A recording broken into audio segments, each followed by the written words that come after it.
The brand safety thing is particularly annoying. We've just done a test in the UK with a company called Illuma. We did an A/B test of Illuma versus one of the main solutions in the market right now. The results were staggering.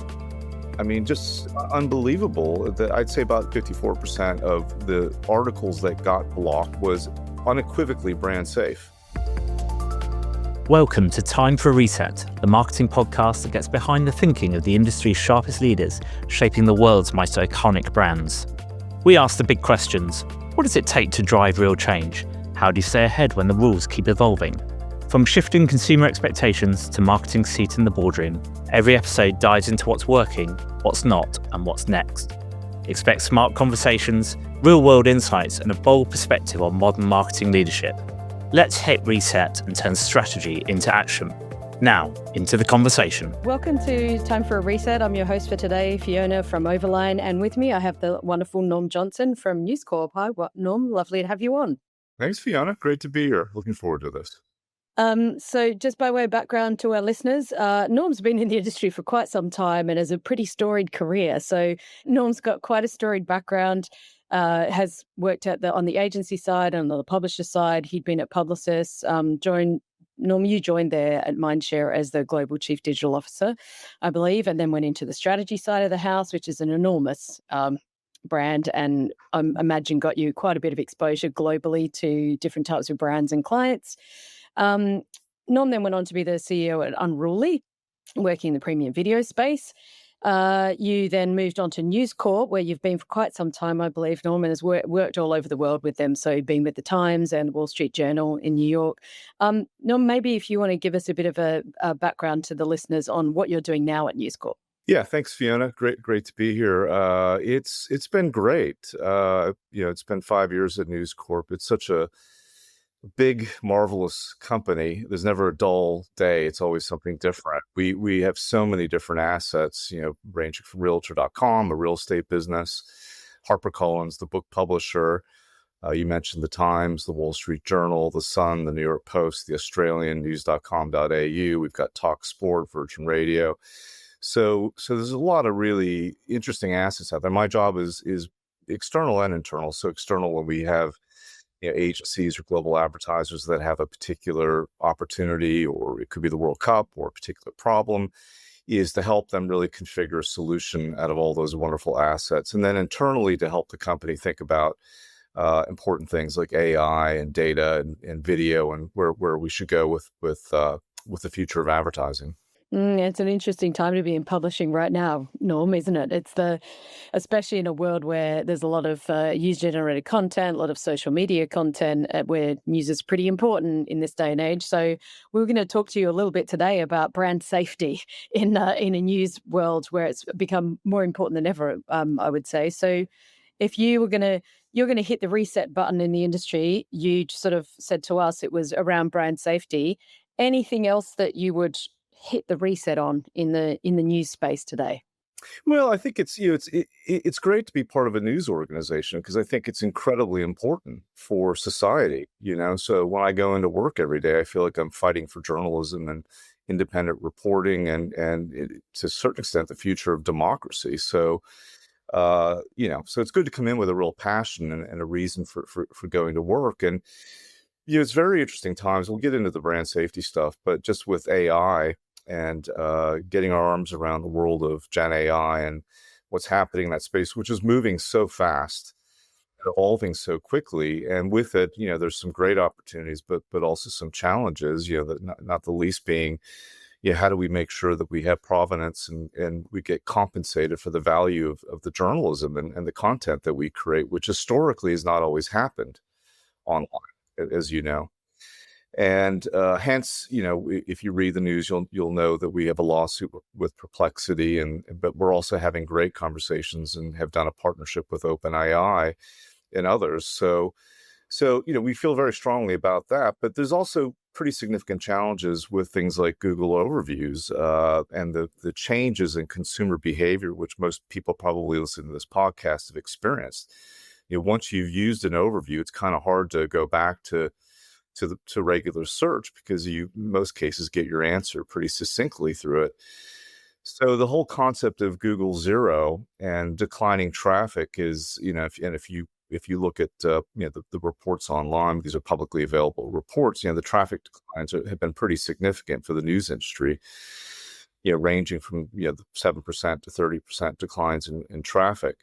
So try to navigate that whole world, which answer engine optimization, understanding the dynamics, and I think Google would also be the first to admit that they're also trying to work it out as well. This is very new technology, and they're very conscious, obviously, the impact that has on publishers and companies. So again, I think they're taking it seriously. I suspect that that's going to evolve even more as answer engines become action engines, where in a sense you don't even have to query something or prompt for an answer. AI will just take actions for you. So it's good. I think it's even more interesting in the coming, I'd say coming years, but it's probably coming months at the pace things are moving right now. Yeah, absolutely. And I think lots of people often forget that news isn't free, and it takes a lot of money to produce quality content and get that and fact check and have it in the world. And AI engines need that content to power itself in the first place. So there's got to be a quid pro quo there at some point for the industry to last. Yeah, and that's our belief. And unfortunately, there are companies like OpenAI that agree with that, and others, unfortunately, like Perplexity, that don't. But hopefully more will agree, and then we'll disagree over time. But the brand safety thing is particularly annoying, and we're doing quite a bit of work around that. And I'm not sure in most cases people are educated enough on what's happening in that world. And I'll give you one example. We've just done a test in the UK.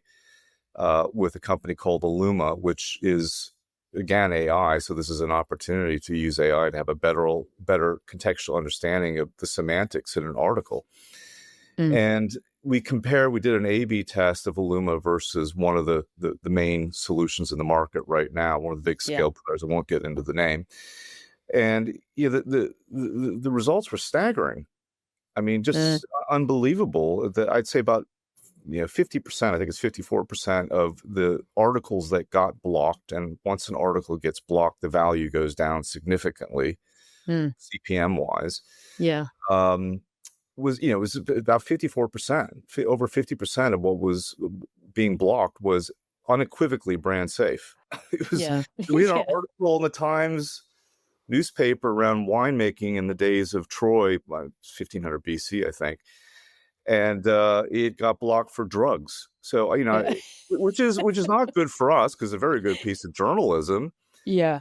Not good for readers who are interested. There's probably some big interested in wine, history drinking, wine drinking history fans, and not good for advertisers who would probably want to target some of those people. So, so the solutions that are in the marketplace right now do not work. We have the statistical data to suggest that.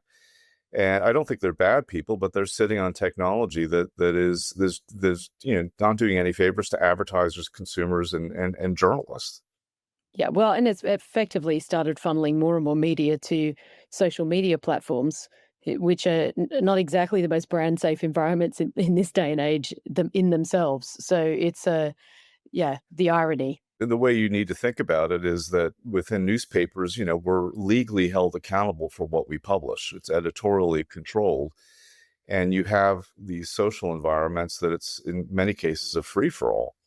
And in the worst case scenario, you're not only advertising against something that may be actually really inappropriate, you're also maybe funding the person that's creating that content. So, it's a bit of a double impact there. But we know from looking at these solutions that they will hold newspapers editorial control to a higher level of accountability than they will to the 44,000 sites that get bought on average, according to the ANA, on any particular deal. There's a huge long tail of websites.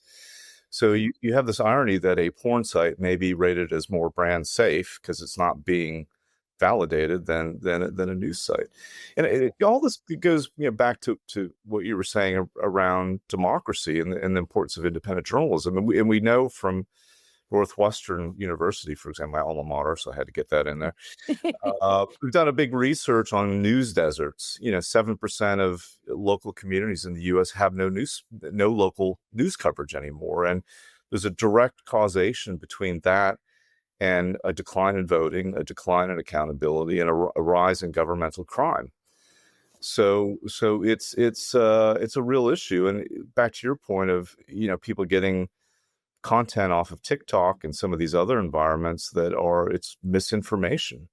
And in the UK, the Open Society Foundation did a research, and a third of young Brits believe that a dictatorship may be a good idea. A third of Americans don't believe the Holocaust could happen. And so these are people that may be getting information off of some of these environments that is obviously inaccurate and more so potentially dangerous. Dangerous.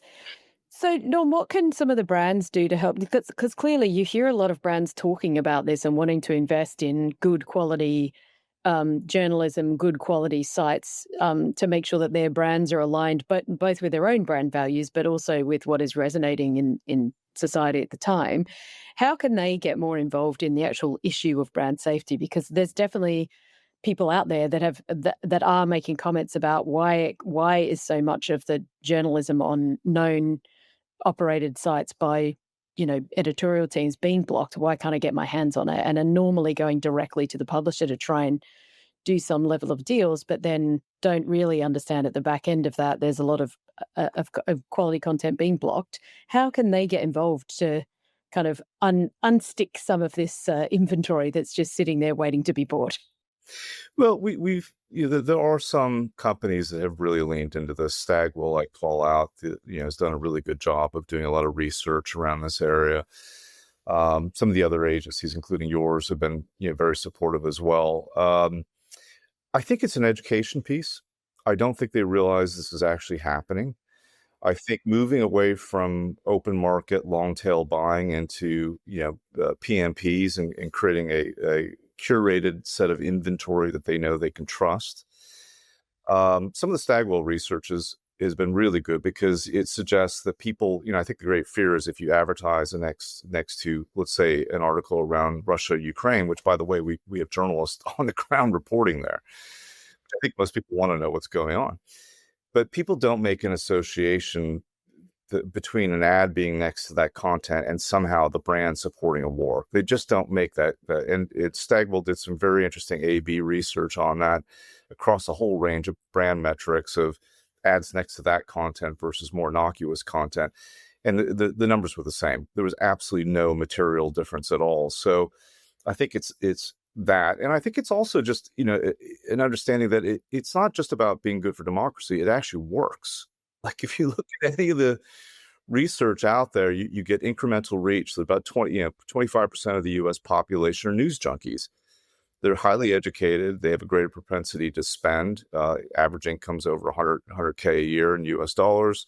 College educated. Of that 25%, about 14% of them only watch news. So when I hear Mark Pritchard at P&G talking about 100% reach with their media plans, well, if you don't advertise on news, you're automatically losing 11% of the population who are watching news. And, we've got loads of statistics on engagement rates being higher, dwell time being higher. I mean, they're very engaged audiences in news environments so it works. Incremental benefits that in terms of incremental reach, for example, that 11% number I gave you. And it also happens to be very good for society. So to me, it's an education on those things and getting the more senior level marketers fully engaged and committed to doing something about it. Yeah. So in terms of how's your relationship with advertisers kind of evolved in the last couple of years? You talked a little bit about, some of the P&G is a good example of people that want to engage in direct publisher relationships. What's the typical expectation now from a brand buyer with regards to innovation, insights, and measurement? Are you seeing a greater demand now for more integrated programs where they're talking to you about data as well as inventory? Where's that headed? Yeah, I think it's there's a real bifurcation happening, I think, in the industry at the moment. And both ends of that barbell, I think there's some really interesting things happening. I think the one end is agentic, it's automated, it's around the value of your data. It's around proving the metrics and measurability. That's moving quite fast, and we're having a lot of conversations with the buyers around what that new world looks like and how do we become interoperable into the new world. And there, I think that the value of your data, I think, is really important. We happen to sit on a lot of data. We 250 million readers worldwide, users worldwide that are addressable. And as I said before, with the different assets we've got some pretty unique data sets. So Realtor.com, for example, we have a lot of movers, so we know exactly the size of the house someone's looking at, whether it's got an EV port, the size of the lawn or the garden they have, and which kind of lawnmower they would need. So there's a lot of, and we can leverage that data off our identity graph to target pretty much anywhere across our properties. So I think there's a lot happening where on that end of the barbell, which will be AI to AI. I actually don't think it's going to be getting plans bought over beers. I think it's going to be plans bought by bots. So it was a big change in terms of people and talent and structure and on the ad tech side of what we're going to need to optimize ourselves within those environments. The other end, I think, is creativity. I think, particularly as people, I talked about action engines before, and as these AIs increasingly take action based on your personal LLM, your PLM, your personal language model, if you will, your data, how do you cut through that? If you're a new brand or a competitive brand or a brand that someone hasn't used before, trying to get in front of people and get them to notice. So, especially when I was at Cannes this past year, I looked around, I thought, 40% of the people here are not going to have a job next year. But I think this 40% will get replaced by more creativity, more influencers, more people that are able to come up with really imaginative ideas, which, mind you, is different than you see a lot with AI. Amazon just had a big announcement around their creative studio and automating creative ads. And I think there'll be a ton of that on the agentic side of just, I call it GCO, generative creative optimization, versus DCO, because it's not an asset library, it's creating stuff on the fly. But on the other end of the barbell, the people with killer ideas. So we're seeing a demand. Interesting, our print business is doing well. I mean, tactile experiences, luxury clients love our cover wraps. I still get people calling for the Kiss cover wrap for the New York Post, which was a collector's item, Kiss the band. Yeah. Branded content. We just did a great piece for the Unilever personal care for Rexona, which was polymorphic and multimodal. So to your point, it was integrated across podcast, video, text, and I do think with AI, the ability to create more of those assets once the brilliant idea is developed will be a lot more cost effective and easier. So our branded content business is doing well. And then events. We've got a huge events business. I mean, the Wall Street Journal have great events. They've got their first Tech Live event in Doha coming up really soon. So the other end of the barbell, I think, will also be incredibly important, and having the right kind of creative talent there, I think, also will be key. The messy middle, absolutely the part that disappears. Disappears, yeah. Well, I was going to ask you. You kind of touched on all of the elements we wanted to talk about around the difference between like access to your content via LLMs and that AI to AI. But also, the one thing I was going to ask you about was the e-commerce side of it. So obviously, you touched a little bit on Realtor.com, but how much is playing into your strategy now? Because you've got retailers also running their own retail media networks and wanting to do upfront buys with publishers to make sure that their data is matching some of the content that you produce. So are you finding that they're engaging a lot more as well? Yeah, and I don't think it's binary. So we actually have conversations with a couple of the specialized media networks. I think retail would be one good example of that, where I think it could be a match made in heaven for a lot of advertisers. So, and it brings in potential new demand sources that we may not have had before. So I think it's there's health media networks, financial media networks. So travel media networks. So there's some really interesting opportunities there. And then within our own owned and operated sites, we've been doing affiliates for quite a long time. And we obviously have the buy side from the Wall Street Journal, which is launched.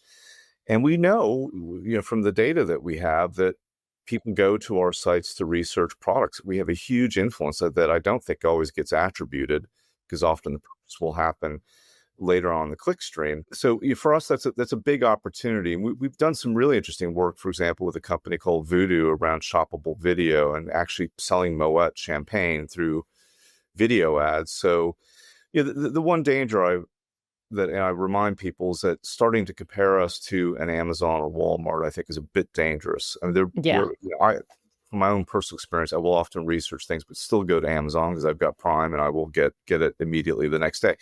So I don't think we should kind of do a direct A/B comparison on the bottom end of the funnel.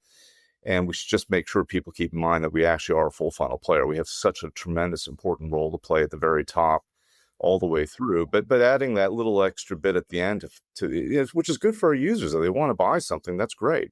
But why not facilitate that? And I do think the one thing with AI is the performant nature of ad units.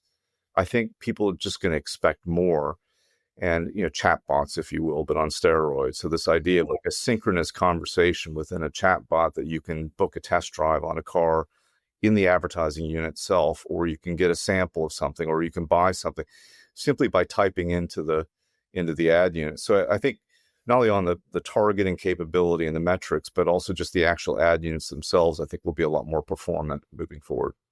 Yeah. Super interesting times, I think, Norm, for the whole industry, actually. And it kind of feels like we're coming full circle back to where actual published journalism is starting to come back into the fold now, and people are prepared to pay for what they know is good. But also, it's just easier to buy now from so many different sources. And I think retail is driving a lot of that early conversation, because they can do closed loop measurement, but they don't have necessarily great upper funnel data across the board. So they're kind of leaning into that, which makes it for interesting times. I wanted to ask you just a sort of more broad question, Norm, about sort of looking back on the key moments that kind of shaped your career. What unexpected challenges or insights have shaped the way you approach marketing now? Oh, jeez. That's a big question. Yeah, I mean, I've been doing this since the beginning of digital. So really, back in '95, I joined a couple months, and the guys that hired me put the first banner online. I've just blurred out a couple different things, but one is that when you push innovation, it's hard. It's not easy. It's really, so I've done a lot of things. Well, why am I doing this? Things don't always work out. But those are the things you're proudest of, really. The '96 Olympics, we did live streaming for the first time and online games, and we had all sorts of things going on, including a bomb that went off in the middle of the Olympics. But I always encourage people to push the boundaries, but expect that it's not going to be easy. But you'll look back in hindsight and think that was great. I always think clarity in what you're trying to do is really important, particularly when it's innovation. Of really trying to understand what are you expecting to deliver financial results, or are you just trying to learn something, or what is trying to get to the heart of that early on to set expectations, because I've seen all these hype loops over the years of things coming and going, and sometimes it takes a couple times before they really hit. Obviously the metaverse that came around, I thought, I'm not certain this is. I had 3 boys, so I can always look at them and think, okay, are they using any of the tech? And if they're not, I'm like, I'm not sure this is the right cycle. And obviously with Apple Vision coming along, we're not quite there yet, but at some point it will hit. So that's an area, I think, if you're going to explore that, go in with eyes wide open of maybe that's just a learning and trying to understand what that's going to look like versus actually trying to deliver it. Results of some sort. Other cases, it may be the opposite. And I do think also asking the right questions, not just about objectives, being really hard on stress testing things. And I always tell people too that, you and I could come up with about 5 acronyms right now that no one's ever heard of. And, I've been around long enough, like I sit in a room and some people start throwing out acronyms and I'll say, I don't know what you're talking about. What does it mean? And I'd say like 50% of the time, the person I ask doesn't know what it means either, but they just heard it somewhere. So like, I think Yeah. you have to be confident enough just to say, that I don't know what that is. You have to explain it to me, or, break that down a little bit. And that just comes with having done it for so long. But don't sit in a room if you don't understand it and just sit there. And, you have to lean in, or Google it quickly on the side, maybe. I Well, don't know. Google, yeah, exactly. Now you can actually sit there and look it up yourself while the Use your person's talking. glasses, your But meta yeah, glasses, exactly. Like, answer while the fly. it's funny you mentioned that, Norm, because I sort of back when I was working for CBS on the broadcast side, I remember the one learning I took away is that if you're going to truly innovate, there's a good chance things are going to go sideways, Oh, right? And absolutely. Yeah. and you just have to roll with it. So actually, when they first started streaming the Super Bowl, and they'd been doing Super Bowl for years, right? First started streaming, and nobody thought it was going to take off the way that it did. The first go round that they did, we maxed out the whole of the Akamai edge computing capability and crashed it within the first, I think it was half an hour of running the Super Bowl, because nobody realized what the demand for it was going to be. And all of a sudden we were like, oh God, we probably need to work with the company to expand what their capabilities are for the next go round. So it was, that sort of learning on the fly. But I mean, look at it now. It's, Yeah, of everyone course. streams it. Yeah. Yeah. Yeah. It's every time we launched the website, people would celebrate. I'm like, actually, now the hard work begins, because I'm telling you, over the next week or two, all the problems are going to come out. We did the first viral campaign for Unilever in the UK years ago for Axe Lynx deodorant. And the client called up. He's like, but no one in Unilever can see this ad, and the firewall was blocking it. I'm like, oh my God, like, you can't. It's like, You can't make this stuff up, you can you? can't make it up. It's just something, so just brace yourself for it, set expectations with the client, all that kind of stuff. Yeah. And But take yeah, screenshots of your ads. yes, it really is appearing. I used to get clients that were like, why am I not, when I search my brand, why are the paid ads not coming up? Like, because we don't want to serve paid ads to you, the client. It's a waste of your money. Like, oh yeah. Good point. Yeah. So, Norm, I was going to leave you with a couple of kind of broader questions about sort of marketing generally. What do you think the most important attributes are for a senior marketer of the future? Well, I think it's kind of riffing on that last bit that we were talking about, which is keep your knowledge curve ahead of your action curve. And it's a real discipline, and it's not easy because there's so much happening. But I do think really experience, like, don't read about OpenAI, go use it. don't read about TikTok. Get on TikTok, which is bewildering, but and also it's quite obviously the algorithm sucks you in. But I think you have to really take the time to learn about these things, read up on them, and more importantly, experience them to really kind of understand exactly what's going on. And that takes a discipline, because we're all super busy. And, long airplane trips are wonderful for me, because I take all my reading and I will go through all my reports religiously. And I've always done that. And I do think, when I see people, some people don't do that, and they can talk a bit about it, but they don't really quite understand exactly what's going on. So, and the difference between knowledge curve and action curve is obviously don't go and rush out and do stuff all the time just because somebody says it's the next big thing. That doesn't necessarily mean it's right for you. To have a strong think about whether indeed you want to take action. If you do take action, why precisely are you doing that? Again, going back, is it learning? Is it impact? What are you going to get out of it? So that's what I would say. And I think with AI, it's more important than ever right now. 100%. I mean, we talk to all of our clients about you just got to get your hands dirty, because you're never going to really understand the full capability of it unless you've played around with it yourself. And best way to learn is to try it, and try and make sure that you're doing it in a safe environment so that you can see what you do like about it, what you don't like about it, and how it will apply in your environment. So to your point, not like there's no one size fits all. You can't just take someone else's idea, plug it in, and hope for the best that it's going to work for you. You need some kind of thought and intent behind it. So yeah. And then just being vulnerable for a minute, Norm, like what are the things you're working on yourself to continuously improve? Obviously you've adapted through much change over the years. So what are you trying to change about how you're doing things today to be a better marketer? Yeah, I think it's the other thing I would say too, it's for me is just constantly focusing on your craft. And I see people that get into marketing and advertising sometimes. I'm generalizing. But it's a craft. It's like being an engineer. And I always tell people, like, do you want to be a black belt? And if you do, like, you have to you have to read, a religious reader of marketing books. And I often see people in advertising, they're not reading any marketing books. I'm like, well, how can you be really good at your craft? So for me, it's constantly trying to learn, and even taking the time to go to a conference. And I go to these conferences, and I would say, yes, there's a lot of stuff that I've heard before, and things already. But if you really focus on trying to learn something new, you will walk away from that conference with something you think, okay, that's interesting. I haven't seen it that way before. But pick up marketing books. I'm reading Van Clausewitz at the moment, which is a great Prussian general, and the whole approach to strategy being much more of a fluid thing. I've written a book, if anybody wants to read that, Adaptive Marketing. It's available on Amazon. You can get it. Give it a plug, eBay. Norm. Give Get it a it plug on here. eBay for like 5 cents. The signed versions are worth even less, like 1 cent. I have a box of it. If you really want them, get in touch. I can send one from my treasure trove of books, unsold books. But yeah, it's just constantly learning, I think, is important. Yeah, no, agree. I think I'm a strong believer in you're never too old to learn stuff. I'm reading stuff all the time, and actually doing courses, going to conferences, trying to pick up as much as I can on the way. So I 100% agree with that.